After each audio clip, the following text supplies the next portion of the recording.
자, 이제 고정금리, 변동금리는 상대적으로 중요도가 좀 낮고요. 그래도 한 10분의 3 정도는 되고요. 그 다음에 이제 저당 유동화입니다. 자, 일단 21번하고 23번을 좀 보겠습니다.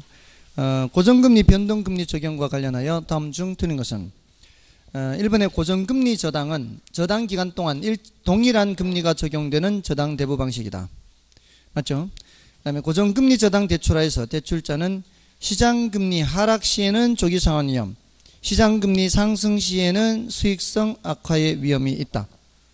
맞나요? 고정금리 하면은 머릿속에 이걸 그려야 되죠. 이렇게. 그럼 시장금리가 올라갈 때에는 대출자 입장에서는 예대 마진이 줄어들죠. 이게 바로 수익성이 악화고요. 시장금리 하락할 때는 예대 마진이 개선되는 게 아니고 조기 상환한다 그랬죠. 그래서 이 금리 변동 위험을 대출자가 부담하는 방식이죠. 자, 맞고요.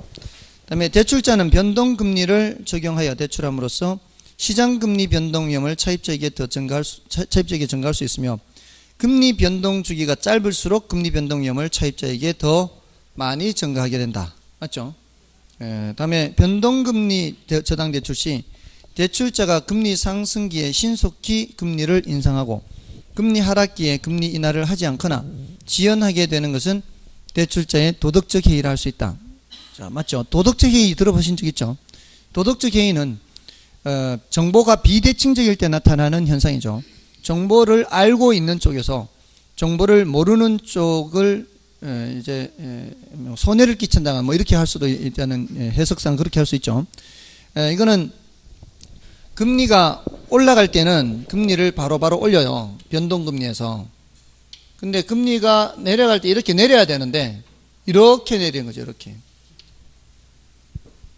이렇게 내리면은 대출 받은 사람 입장에서는 시장금리가 내려간다더니 대출금리 내려가네 라고만 생각하죠.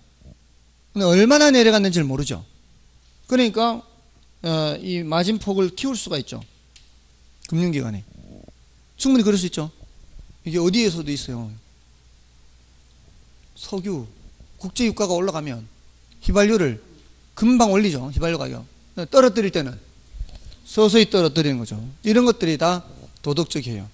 그러니까 그 떨어지는 폭을 일반 시민들은 정확하게 알 수가 없죠. 떨어진다라는 거는 알아요. 이게 뉴스에 나오니까. 근데 정확한 그 폭을 모르니까 당할 수밖에 없는 거죠. 정보를 아는 쪽에서 그런 도덕적 해이 행동을 하는 거죠. 그런 걸 감안한다면 변동금리가 금융기관 입장에서는 100번 낫죠. 그렇잖아요. 이런 행동을 하게 된다면. 그러니까 시장금리가 떨어질 때에는 은행에다가 전화를 해서 왜 내 거는 조금밖에 안 떨어졌는지 자꾸 항의를 해야 돼요. 그렇게 항의를 하면 더 깎아준대요. 진짜로. 우는 아이 떡 하나 더 주듯이. 그렇게 이제 한다고 합니다. 그래서 벌금 먹은 데도 있어요. 은행이 벌금 먹어요. 과징금 먹는 거죠. 저런 행동을 해서. 자, 아무튼 그렇고요. 그다음에 5번에 다른 조건이 동일한 경우 변동금리 조건이 고정금리 조건보다 금리가 더 높다. 여기 틀렸죠? 변동금리가 금융기관한테는 유리하지 않습니까? 그러니까 고정금리가 불리하니까 고정금리를 더 높게 적용하는 거죠. 자, 됐고요. 넘어가시면은 22번은 열어보시고요. 23번을 보겠습니다. 주택담보대출의 저당 상환 방법을 설명하시다 옳은 것은 변동이절 저당 대출의 경우 차입자는 인플레에 따른 이절 변동 위험을 부담하지 않는다. 차입자가 부담하죠. 대출자가 부담하지 않는 거죠. 그 다음에 고정이절 저당 대출의 경우 시장금리가 상승하면 차입자가 불리하지만 시장금리가 하락하면 반대로 대출자가 불리해진다. 시장금리가 올라가면 차입자는 불리할 거 없죠. 이 금리가 고정되어 있으니까. 그래서 틀렸고요. 그 다음에 점증지불 저당은 저당 지불액이 초기보다는 말기가 적기 때문에 이게 말도 안 되죠. 점점 증가하는 거니까 초기보다 말기가 더 커지는 거죠. 그 다음에 4번 원리금 균등상환 저당은 매기 일정한 원금에 전금에 대한 이자를 가산하여 매기 일정한 원금이라고 하면 이거 뭐예요 이게? 원금 균등상환이죠. 그래서 틀렸고요. 다른 조건이 동일한 경우 계약 당시에는 변동 이절 저당보다 고정 이절 저당의 대출 금리가 더 높은 것이 일반적이다. 그렇죠? 5번이 정답입니다. 나머지는 여러분이 좀 봐주시고요.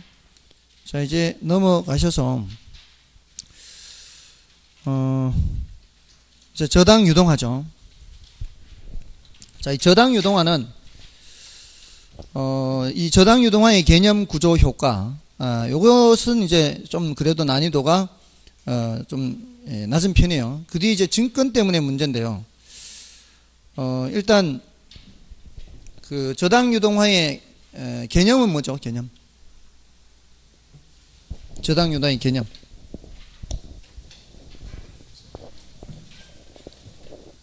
저당을 유동화한다. 어떻게 한다는 얘기예요? 현금화한다. 이렇게 한다 그랬죠. 저당 채권을 유동화한다. 이것은 현금화를 하는 거예요. 현금화. 이건 이제 저당 유동화의 구조를 늘 그려서 생각하시라 그랬죠. 이렇게.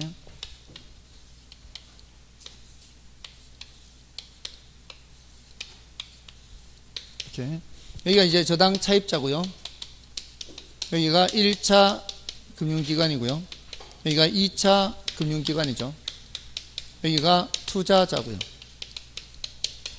자, 여기가 1차 저당시장, 여기가 2차 저당시장. 1차 금융기관이 계속 대출을 해주다 보면은 자금이 점점 고갈이 되죠.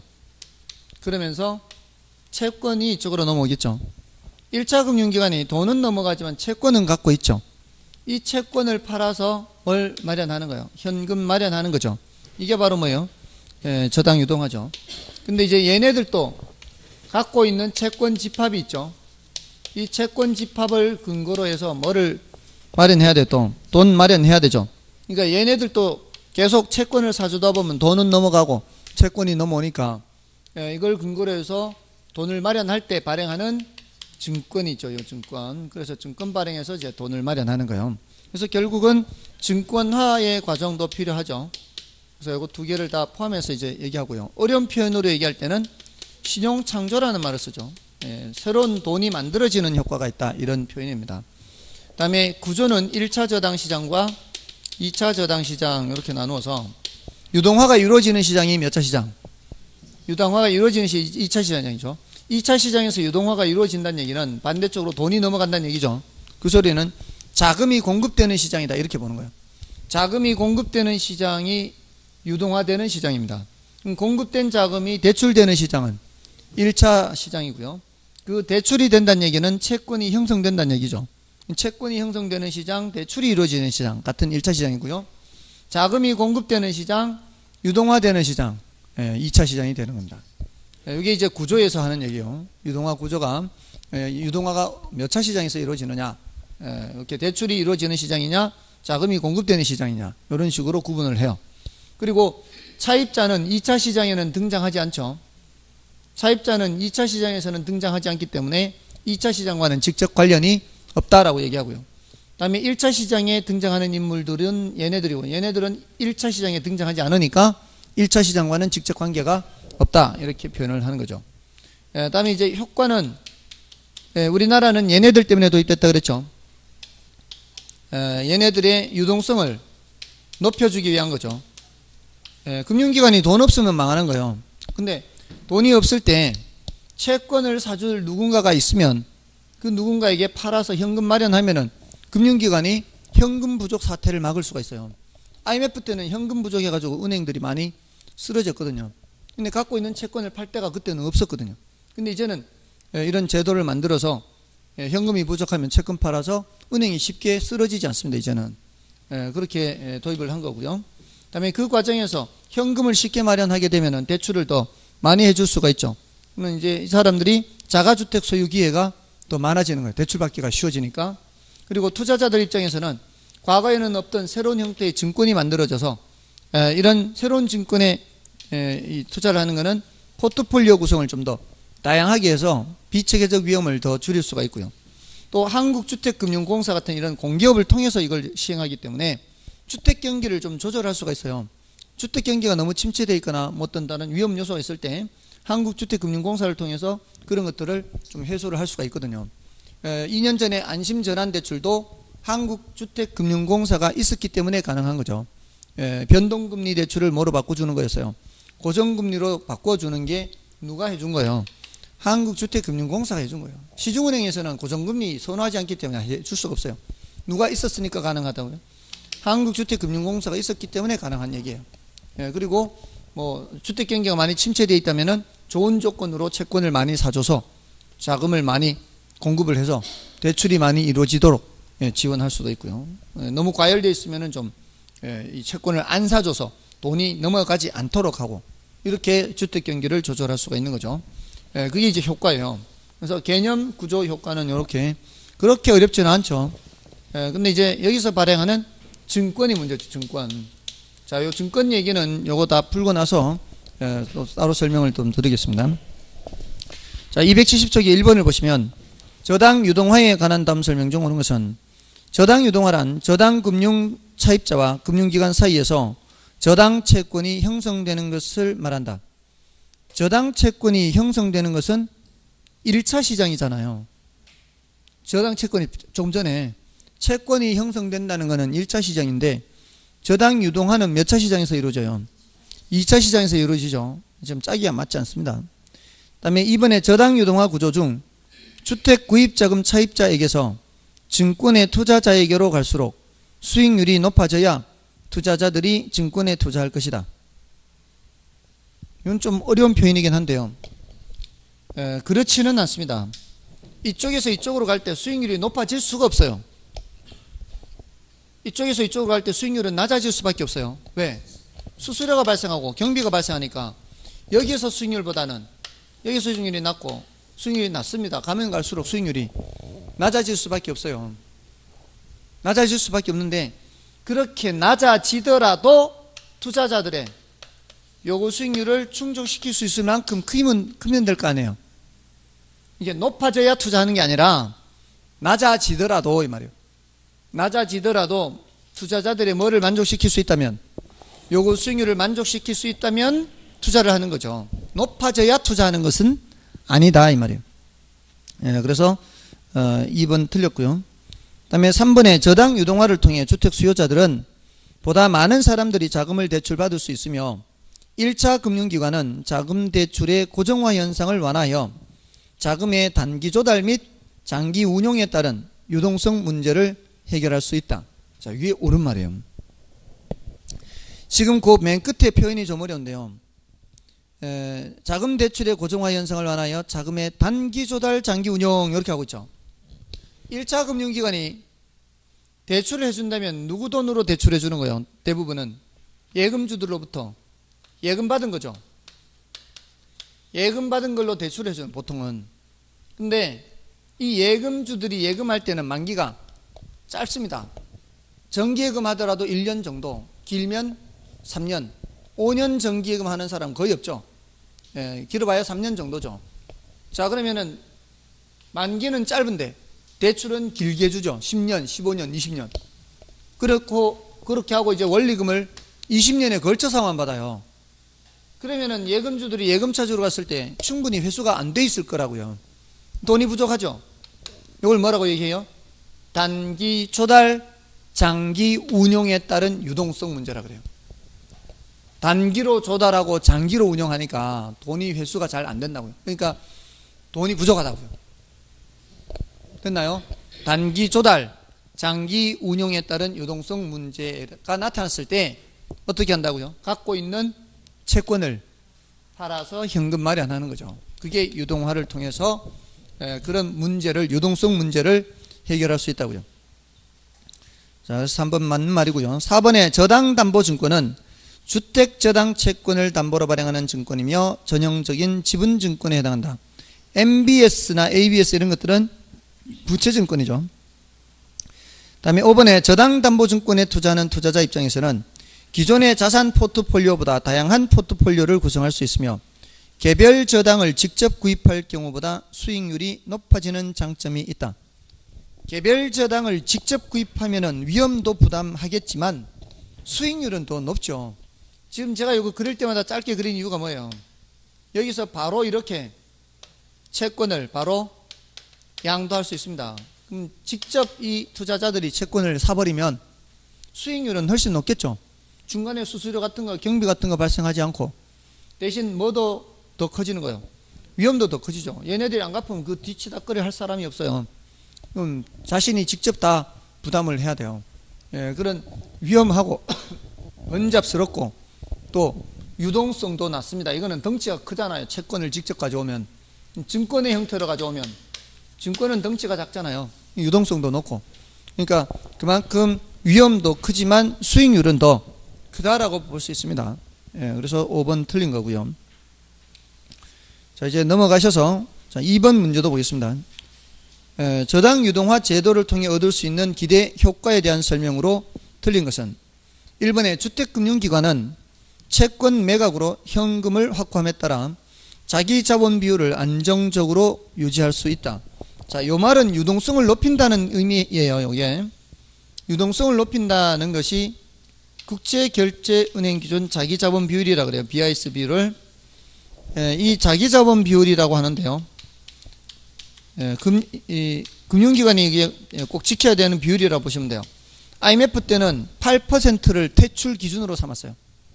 자기 자본 비율 8%. 근데 이게 어떻게 계산되는가 하면은 이게 이제 그 자산의 크기를 이제 자산을 측정을 할 때 채권 1억 하고요.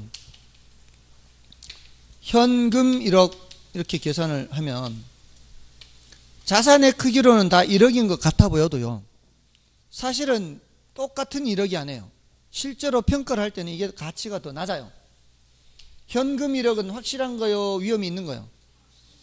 채권 1억은 위험이 있는 거죠. 혹시 그 채무를 불이행하는 사람들 있을 수 있잖아요. 그래서 대손 충당금을 설정해야 돼요. 충당, 손실 가능성이 있어요. 그러니까 채권 1억이 실제로 평가될 때는 충당금을 빼고 평가를 해요. 그럼 1억보다 모자라게 돼 있어요. 대신 채권으로 갖고 있으면 앞으로 수익이 발생하는 거고 얘는 수익은 없는 거고.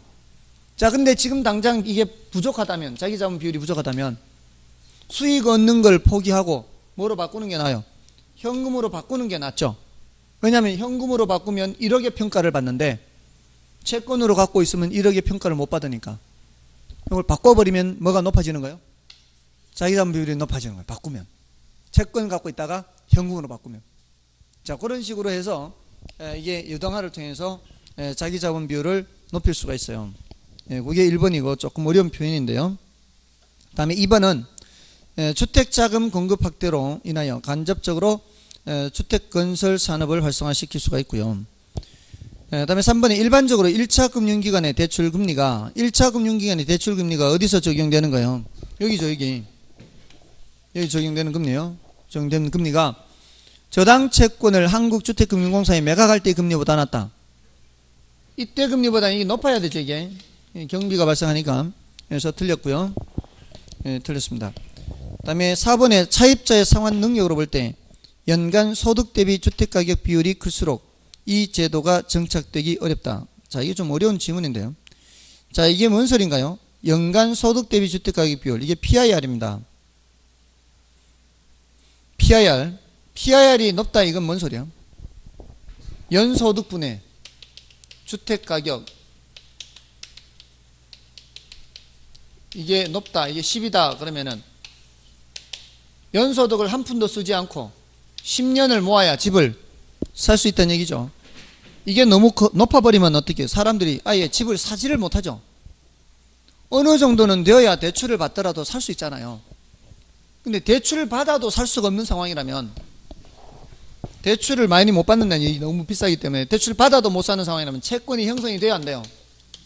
채권이 형성이 안 되죠. 채권이. 이거 무슨 사야 이게 뭐 대출 받는 사람이 있어야 채권이 형성될 거 아니에요. 채권이 있어야 양도될 거 아니에요.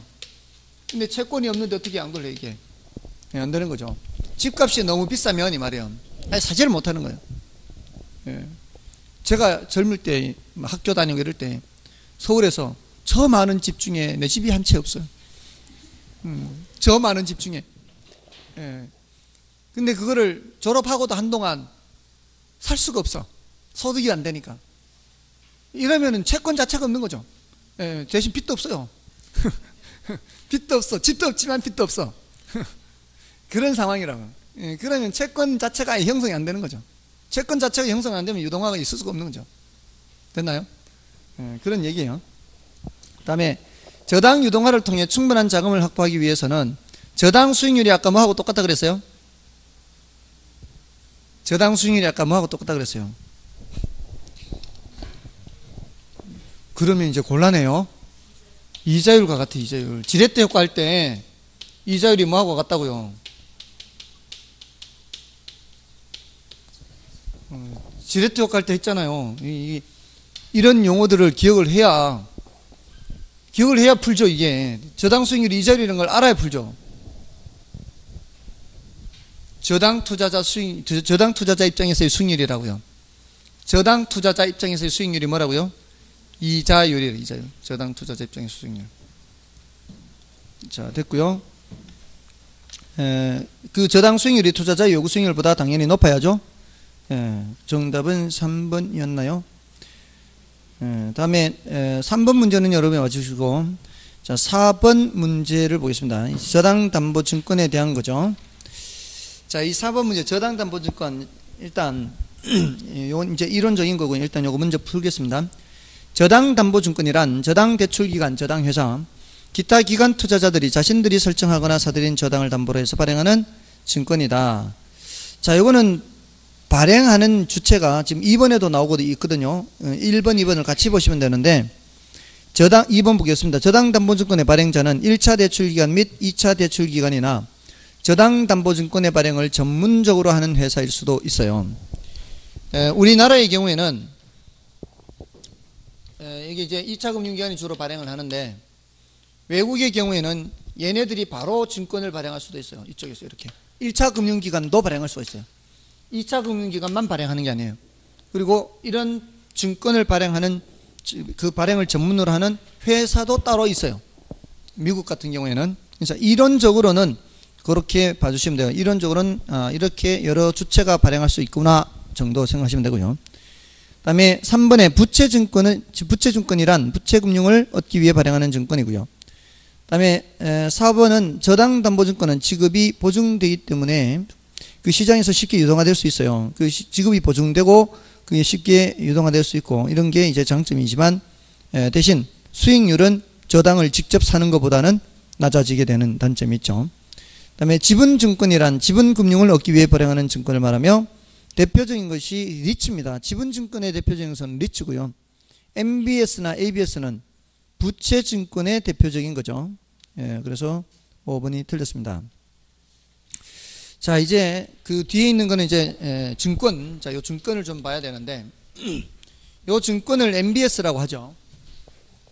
증권을 MBS라고 하고요. 자, 요 MBS를 발행하는 이유가 뭐예요? MBS 증권을 발행하는 이유는 얘네들이 뭘 마련하려고? 돈 마련하려고. 지금 채권을 계속 샀잖아요. 여기서 채권을 계속 샀으니까 돈이 넘어갔을 거 아니에요. 이제 돈이 있어요, 없어요? 돈이 없으니까 계속 채권을 사주지를 못해요. 그래서 돈을 마련하는 거예요. 그럴 때 발행하는 증서가 뭐라고요? MBS인데 그게 이제 여러 가지 종류가 있죠. MBB라는 것도 있고 MPTS라는 것도 있고 MPTB, CMO 이제 여기 조금 이제 어려운데 지금까지는 그래도 그렇게 어렵지 않게 출제를 했고요. 저당 채권 집합의 소유권이 누구한테 있느냐 뭐 이런 정도로만 출제가 됐어요. 채권 집합의 소유권이 누구한테 있느냐, 원리금 수취권이 누구한테 있느냐 이런 정도로 많이 물었거든요. 그걸. 그리고 이게 채권형이냐 지분형이냐 혼합형이냐 요 부분에 대해서 많이 물었고 요 뒷부분은 뜨문뜨문 물어서 중요도가 좀 낮아요. 난이도는 높은 반면에 자, 이걸 이제 기본적으로 이렇게 생각하면 돼요. 지금 얘네가 지금 돈을 마련하는데 돈을 마련하는 방법은 두 가지예요. 하나는 이 채권 집합을 담보로 제공하고 돈을 빌리는 방법이 있어요.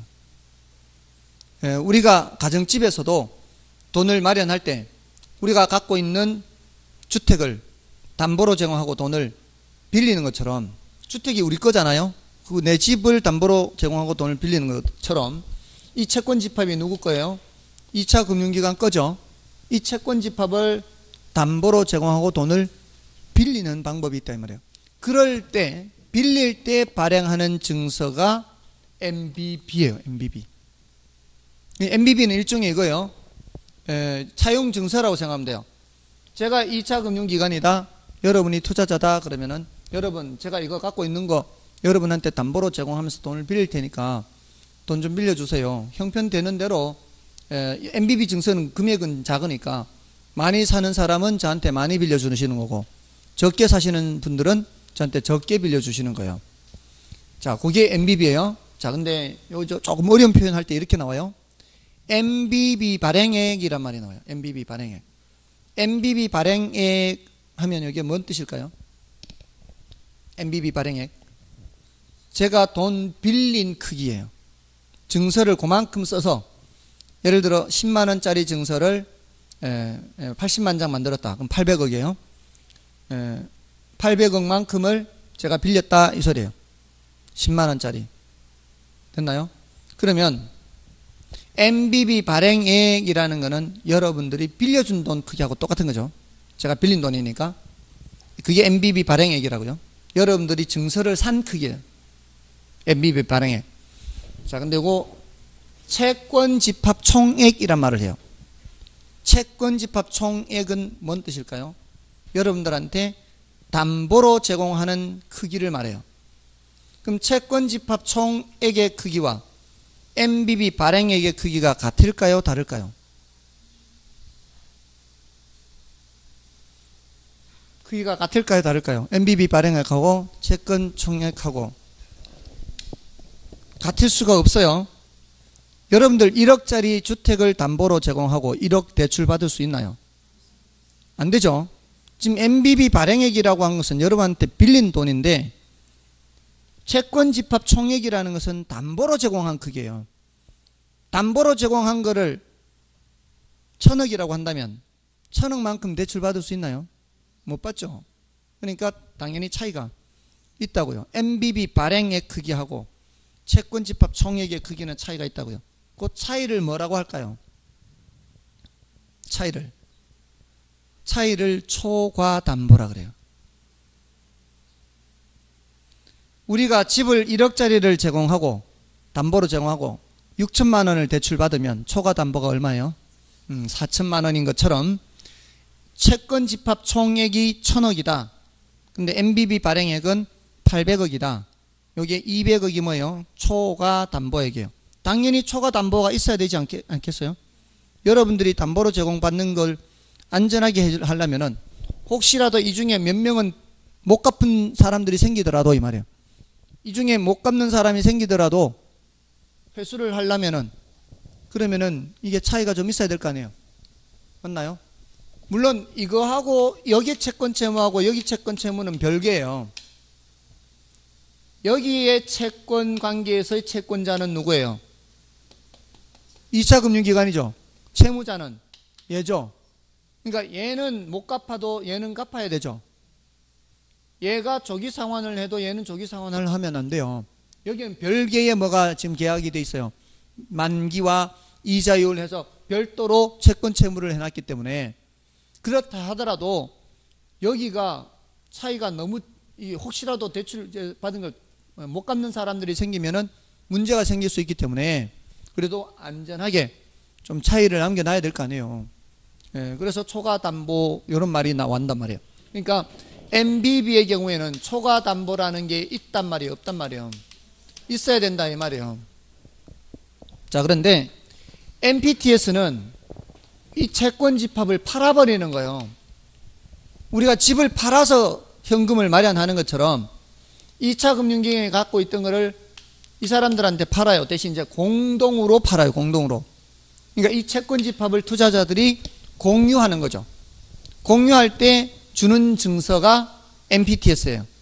그러니까 MPTS를 많이 사는 사람은 이 채권 집합에 대한 지분이 많은 사람이고 소유를 많이 써요. 소유 지분이 높은 거고 이걸 투자자들 중에 적게 사는 사람은 지분이 적은 사람이죠. 자, 이걸 다 팔았어요. 그러면 MPTS 발행액하고요. 채권 집합 총액은 크기가 같을까요? 다를까요? 요거는 같아야 되겠죠. 왜? 1,000억짜리 파는데 얼마 받아야 돼요? 1,000억 받아야 될 거 아니에요. 지금 이게 전체 1,000억을 파는데 뭔지 아시겠어요? MPTS는 총액이 뭐하고 같아야 된다고요? 채권 집합 총액하고 같아야 된다고요. 당연하죠. 이제는 뭐예요? 팔았으니까 이건 누구 거 이제? 투자자 거라고 이제 2차 금융기관 거 아니라고요. 우리가 집 팔 때 1억짜리 팔면서 얼마 받아야 돼요? 1억 받아야 될 거 아니에요. 그거하고 똑같다고요. 대신 1억짜리 집을 팔 때 한 사람한테 파는 게 아니라 여러 사람이 공동으로 사도록 이렇게 하는 거하고 똑같은 거예요. 공유로 집을 사는 것처럼. 됐나요? 공유로 집을 사는 거예요. 공유로. 그런 것처럼 이 사람들이 공동으로 이걸 사는 거예요. 그럼 이제 채권자가 누가 된 거예요? 이제 투자자가 되고 채무자는 차입자가 되고 얘는 중간에 빠진 거지 이제. 예, 빠지고 여기서 원리금이 넘어오면 원리금을 전달만 해주면 되는 거죠. 전달만. 됐나요? 그게 뭐라고요? MPTS예요. MPTS는 초과 담보란 말이 있어요? 없어요?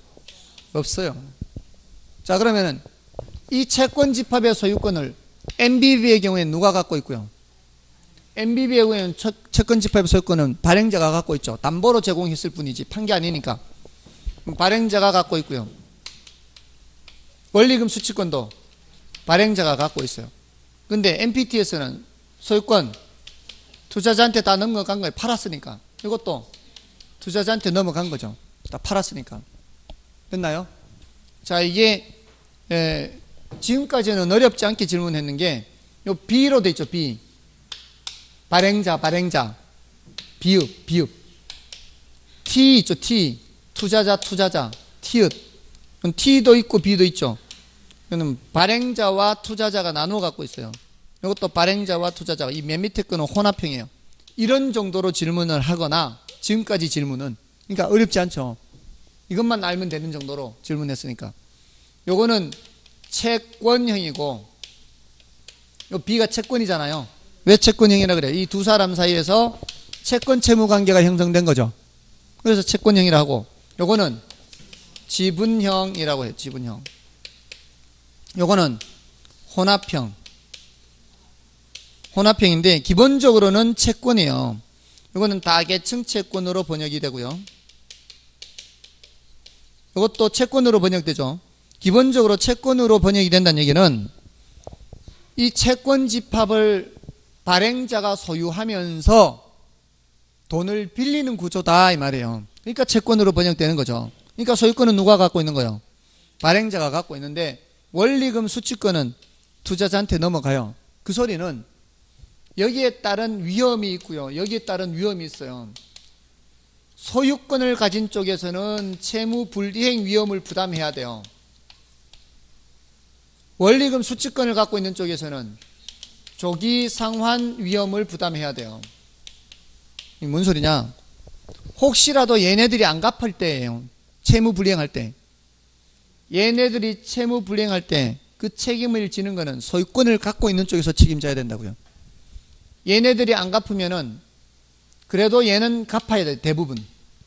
소유권은 다 거의 대부분 누가 갖고 있어요? 발행자가 갖고 있기 때문에 얘네들은 안 갚아도 누구는 갚아야 돼요? 얘는 갚아야 돼요. 근데 MPTS는 다 누구한테 넘어갔어요? 투자자한테 넘어갔죠. 그럼 얘네들이 안 갚으면 돈이 안 넘어온다는 얘기죠. 그럼 얘도 돈 넘겨줄 이유가 없어요. MPTS는. 그러면 조기상환위험, 원리금 수취권이 갖고 있는 쪽이에요. 얘네들이 조기상환해요. 그랬을 때 얘도 조기상환할 수 있느냐? 얘도 조기상환할 수 있는 거는 MPTS예요. MPTS는 모든 위험을 다 누가 부담하니까? 투자자가 부담하니까 이쪽에서 조기상환하면 얘도 조기상환할 수 있는 거는 MPTS예요. 그죠? 근데 MBB는 할 수 있어요? 없어요? 얘가 조기상환해도 얘는 조기상환 못해요. 근데 혼합형은 보세요.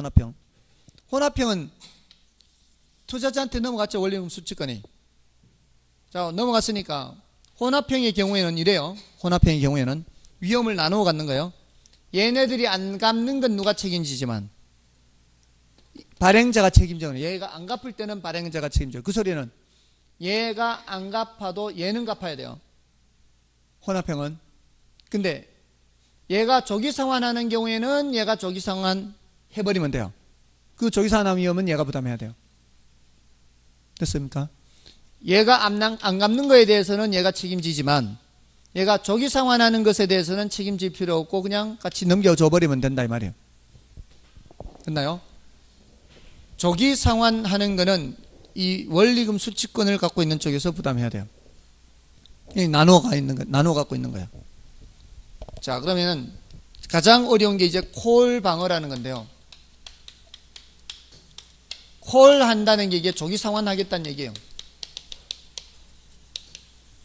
콜 갖고 오라는 얘기예요. 증권을 갖고 오세요. 증권을 갖고 오세요. 왜 증권을 갖고 오라 그래요? 발행자가 증권 갖고 오라는 얘기는 만기가 되기 전에 끝내겠다는 얘기예요. 만기가 되기 전에 끝내겠다, 조기 상환하겠다 했을 때 MBB의 경우에는 어떻습니까? MBB의 경우는 모든 위험을 얘가 책임진다 그랬죠. 얘네들은 일찍 갚아도 얘는 일찍 못 갚는다 그랬죠. 그러면 MBB의 경우에는 얘가 오라 할 수 있어요, 없어요?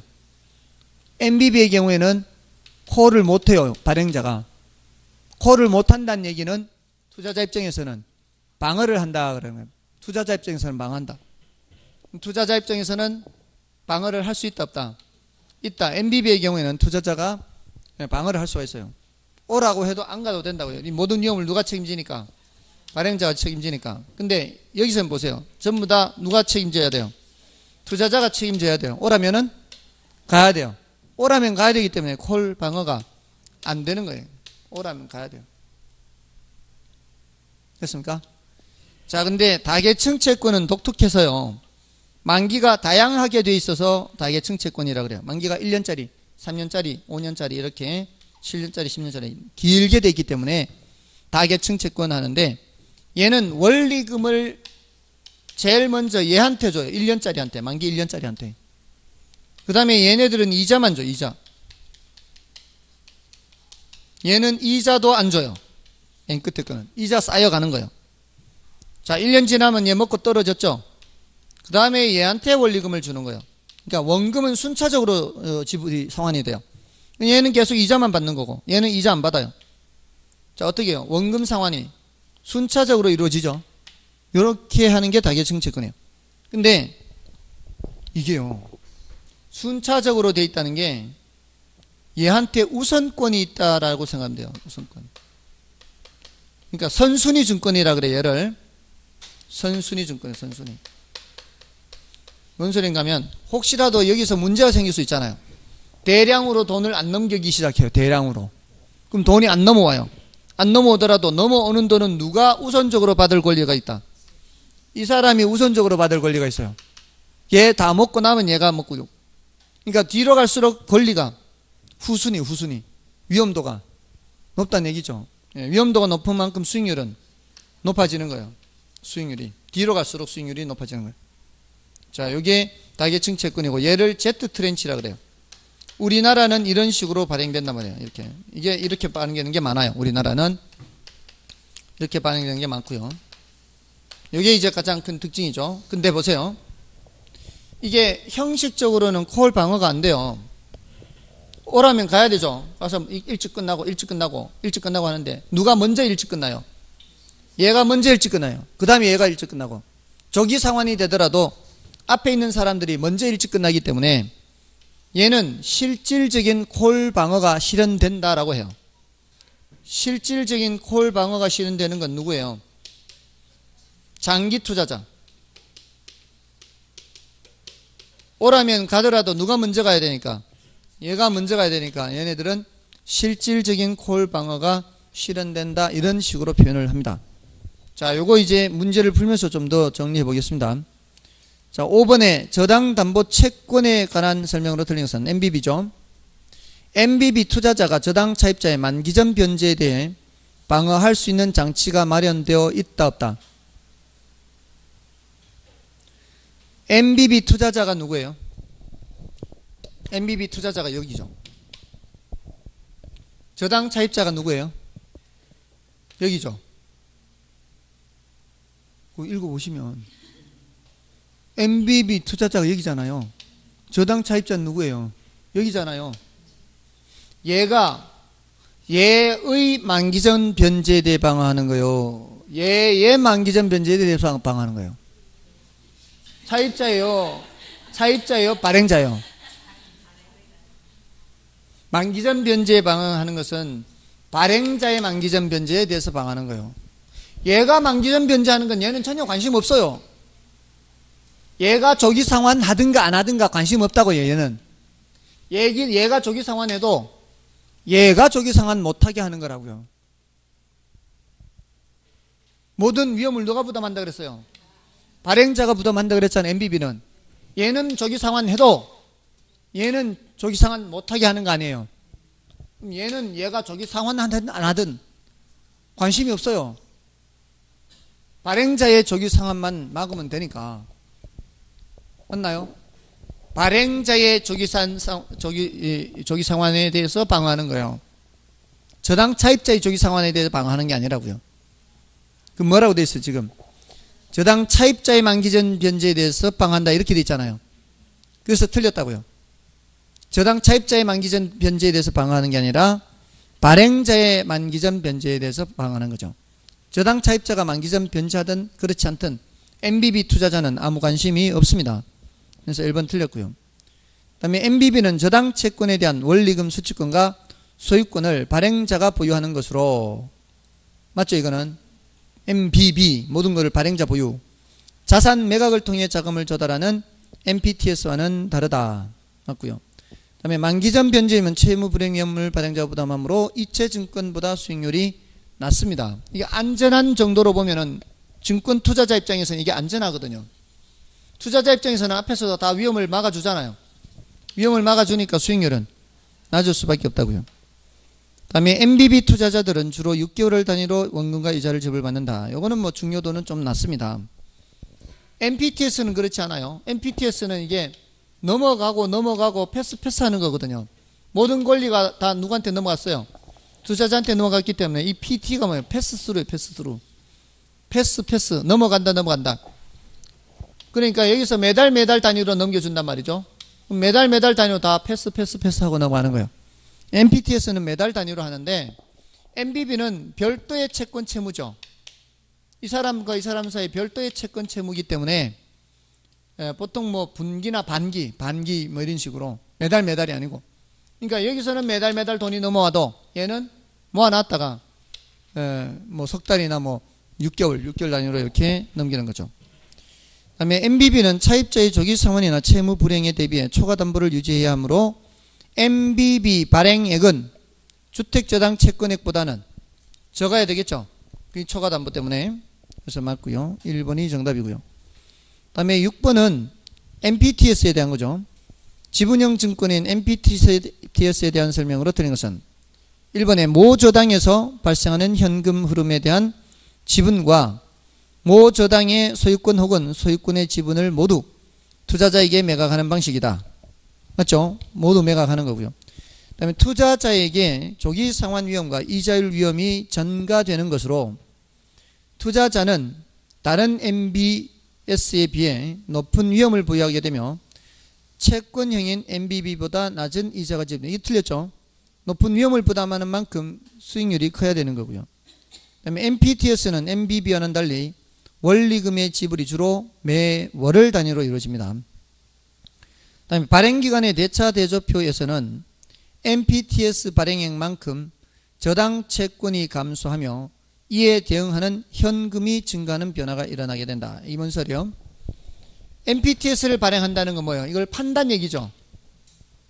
MPTS를 발행한다는 얘기는 이걸 판단 얘기잖아요. 자, 그럼 판다면은 이 발행기관의 대차 대조표에서는 이게 없어져야 될 거 아니에요. 소유권이 넘어가 버리니까. 대신 뭐가 들어와요? 현금이 들어오겠죠. 그런 변화인데 MBB는 그게 아니죠. MBB에서는 이거 사라지면 돼요, 안 돼요? MBB 이거 얘 거잖아요. MBB의 경우는 얘는 그대로 있으면서 돈이 예를 들어 800억이 들어온다. 이 소리는 빚이 800억 늘면서 돈이 800억 들어오는 거예요. 우리가 집을 담보로 제공하고 돈을 빌릴 때도 그렇잖아요. 빚이 늘어나면서 돈이 들어온 거 아니에요. 근데 집을 팔 때는 집 팔면서 돈 들어오는 거 아니에요. 그럼 집은 이제 내 거 아닌 거죠. 예, 그렇게 생각하시면 돼요. MPTS는 이걸 팔아서 돈 마련하는 거고 MBB는 빌려서 돈 마련하는 거고 이렇게 보시면 돼요. 그리고 5번은 원리금에 대한 현금 흐름이 차입자로부터 MPTS 투자자에게 연결되는 방식이다. 이 소리는 뭐예요? 현금 흐름이 연결된다. 여기서 원리금을 넘기면 여기도 패스해주고 여기도 패스해주고 이렇게 하는 게 MPTS라는 얘기예요. 연결이 되죠. 근데 MBB는 여기서 돈이 안 넘어와도 얘는 갚아야 되죠. 단절이 되는 거죠. 이게 여기서 조기 상환해도 여기 조기 상환하면 돼요? 안 돼요? 조기 상환하면 안 돼요. 그러니까 현금 흐름이 연결되지 않는 거예요. MBB는 연결되지 않고 MPTS는 연결된다. 자, 이렇게 보시면 되고요. 다음에 이제 7번은 여러분이 봐주시고요. 8번도 여러분이 봐주시고 9번을 좀 보겠습니다. 자, 9번은 저당담보증권에 대한 설명으로 옳은 것은 1번의 CMO의 투자자는 주택저당채권 집합물의 소유권을 보유하며, 자, 기본적으로 소유권은 누가 보유하죠? 발행자죠. 그래서 벌써 틀렸죠. CMO는 혼합형인데 소유권은 기본적으로 누가 발행한다? 보유한다. 발행자가 보유한다. 다음에 우리나라에서 발행된 주택저당증권은 대부분 다계층 저당채권이다. 이건 맞고요. 뒷부분은 맞습니다. 다음에 MBB는 저당 차입자의 만기전 변제 위험을 줄이기 위해 일정 기간 저당담보증권의 발행기관이 저당 차입자의 만기전 변제에 대해, 자, 이게 MBB는 누구의 만기전 변제 위험을 줄이는 거예요? 발행자의 만기전 변제 위험을 줄인다 그랬죠. MBB는 만기전 변제 위험을 줄이는 게 발행자의 만기전 변제 위험을 줄이는 거예요. 그래서 2번 틀렸고요. 그 다음에 3번은 MPTS란 지분형 주택저당증권으로 관련 위험이 투자자에게 이전된다. 이게 옳죠. 정답 지문은 쉽네요. 모든 권리와 위험이 다 누구한테 넘어가는 거예요? 투자자에게 넘어가는 게 MPTS죠. 그 다음에 저당대출 원리금 이체채권, 이게 혼합형이죠. 혼합형. 주택저당채권 집합물의 소유권은 투자자에게 이전되지만 원리금 수취권은 발행자가 가진다. 반대로 돼 있죠. 그 다음에 지분형 증권 MPTS는 투자자에게 조기상환 위험과 이자율 위험이 증가되는 것으로 투자자는 다른 MBS에 비해 높은 위험을 부여하게 되며 채권형인 MB보다 낮은 이자가 아니고 높은 이자죠. 그래서 틀렸고요. 3번이 정답이고요. 자, 이제 남아있는 문제가 4문제인데 그 중에 2개만 풀고 마치겠습니다. 11번하고 13번을 보겠습니다. 자, 11번은 주택금융에 관한 설명으로 옳은 것은 1번의 주택저당채권 담보부 채권 MBB의 투자자는 대출금의 조기 상환에 따른 위험을 부담한다. 이건 부담하지 않죠. 부담하는 쪽은 발행자고요. 다른 조건이 동일할 때 변동금리 주택담보대출의 조정주기가 짧을수록 자주 바꿀수록 금리 변동 위험을 누가 더 많이 부담해요? 차입자에게 더 많이 증가시키는 거니까 차입자가 더 많이 부담하는 거죠. 틀렸고요. 그 다음에 금리 상한 변동금리 주택담보대출은 차입자가 채무 불이행할 위험이 커진다. 오히려 적어지죠. 금리 상한을 설정해 놓으니까 더 이상 올라가지 않지 않습니까? 그 다음에 4번 한국주택금융공사는 장기 모기지론에 소요되는 자금을 정부 출연기금을 통해서 조달하고 있다. 한국주택금융공사가 요거 MBS 발행하거든요. 우리나라의 한국주택금융공사가 요걸 발행하는 거예요. 이거 발행한다는 건 뭐예요? 자금을 마련한다는 얘기 아닌가요? 그 자금 마련해서 뭐다게요? 이렇게 모기지론 공급하는 거 아니에요? 한국주택금융공사는 이 장기 모기지론을 공급하기 위한 자금 마련을 이 MBS 발행에서 한다고요. MBS 발행. 정부 출연 기금을 통해서 하는 게 아니라 뭐를 통해서 한다고요? MBS를 발행해서 한다. MBS 발행해서. 그래서 하는 거예요. 저 MBS 발행하는 이유가 돈 마련하려고. 다음에 12번은 5번은 다계층 저당 증권에서 선순위 증권의 신용 등급은 후순위 증권의 신용 등급보다 높다. 아까 얘기했죠. 선순위 증권이 이거잖아. 이게 우선권이 있으니까 신용 등급이 높아요. 사람한테만 신용 등급이 있는 게 아니고요. 채권에도 신용 등급이 있어요. 이게 우선권이 있잖아요. 그럼 신용 등급이 높은 거예요. 여러분들 예전에 몇 년 전에 부산저축은행 후순위 채권 뭐 이런 얘기 있었죠. 부산저축은행 후순위 채권. 그게 뭐예요? 선순위 채권보다 순위가 밀리는 거죠. 선순위 채권자들이 먼저 회수를 해야 후순위 채권자들이 권리가 있는 거예요. 1저당, 2저당하고 같은 개념이에요. 이 1저당, 2저당이에요. 예, 굉장히 위험한 거죠. 예, 1저당이 먼저 충분히 회수해 가고 남는 돈이 있으면 이제 2저당권자가 가져가는 거니까. 자, 그런 내용이고요. 다음에 13번은요. 그 13번은 그 1번, 2번, 3번 지문 때문이 아니고요. 그 4번, 5번 지문 때문에 좀 말씀을 드리려는 거예요. 그 4번, 5번 지문에서 얘기하는 거는 ABS를 얘기하는 거예요. 지금 이제 MBS 위주로 했지 않습니까? 근데 이 ABS가 자산담보증권이라고 해서 큰 말이고요. MBS는 작은 말이에요. 자산은 모든 자산 다 있잖아요. 근데 MBS는 주택저당채권을 근거로 하는 거고요. CMBS도 있고요.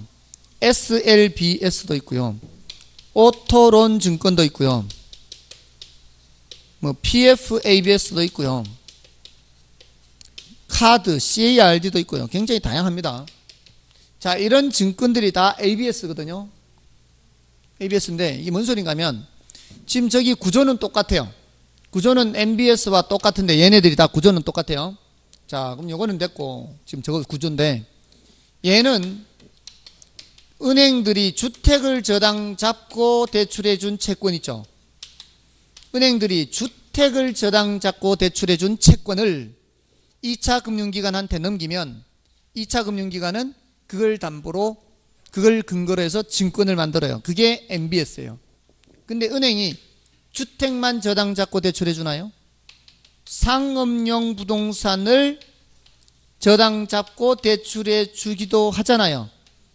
그럼 상업용 부동산 저당 채권을 2차 금융기관한테 넘기고 그거를 근거로 발행을 하면은 CMBS가 돼요. C가 커머셜이에요. 커머셜. 상업용. SL은 스튜던트 론이에요. 학자금 대출 채권입니다. 학자금 대출 채권을 또 누구한테 넘겨요? 2차 금융기관한테 넘겨요. 그럼 그거를 또 집합을 만들어서 증권을 만들면 SLBS예요. 요건 뭘까요? 오토론 증권. 자동차 저당 대출 채권이에요. 여러분들 자동차 담보로 맡기고 대출 받아 보셨나요? 받아 보셨어요? 할부로 사신 적 없나요? 할부로 산 게 그거 담보로 맡기고 대출 받은 거예요. 할부로 살 때는 자동차에 다 저당이 설정됩니다. 예, 그 캐피탈사죠, 주로. 캐피탈사에서 돈을 빌려줄 때 내 뭘 믿고 돈 빌려줄까요? 나는 못 믿어도 차는 믿어요. 그 새 차 사는 거 거기에 저당 설정하는 겁니다. 그럼 캐피탈사가 이렇게 계속 대출해 주다 보면은 돈이 부족하면은 그거를 또 누구한테 넘기고요. 2차 금융기관한테 넘기고요. 그렇게 해서 그걸 근거로 증권을 만들면은 오토론 증권. 금융기관이 프로젝트 파이낸싱으로 대출해 준 채권 있죠. 그걸 또 2차 금융기관한테 넘기면 PFABS. 신용카드사입니다. 신용카드사들이 카드 매출 채권 있잖아요. 우리가 카드 쓰면은 우리한테 받을 권리가 있죠. 그 채권을 또 2차 금융기관한테 넘겨요. 자, 별의별 게 다 가능합니다. 됐죠? 이런 걸 전부 다 뭐라 그래요? ABS를 하는데 한국주택금융공사가 담당하고 있는 건 이거예요. MBS예요. 요 SLBS는 원래 한국주택금융공사가 담당하고 있다가 요거를 업무 처리 위탁해가지고 한국장학재단에서 담당하고 있고요. 나머지 있죠, 나머지. 나머지들 있죠, 나머지. 나머지는 자산유동화에 관한 법률이 있어요. 자산유동화법. 자산유동화법에 의한 유동화 전문회사가 담당하고 있어요. 그래서 2차 금융기관에 활동하는 주체는 두 가지죠. 두 가지. 하나는 유동화 전문회사, 하나는 한국주택금융공사. 이렇게. 그래서 지금 둘로 돼 있는데 우리는 이제 MBS에 집중해서 공부를 하는 거예요. 됐나요? 자, 이러면은 한 번만 설명드렸으면 됐어요. 이제 ABS는 그 정도의 중요도니까 더 이상 설명드릴 필요는 없고요. 나머지 기출문제 같은 거는 여러분이 봐주시고요. 자금 조달 방법은 다음 주에 하도록 하겠습니다. 됐습니까? 수고하셨습니다. 감사합니다.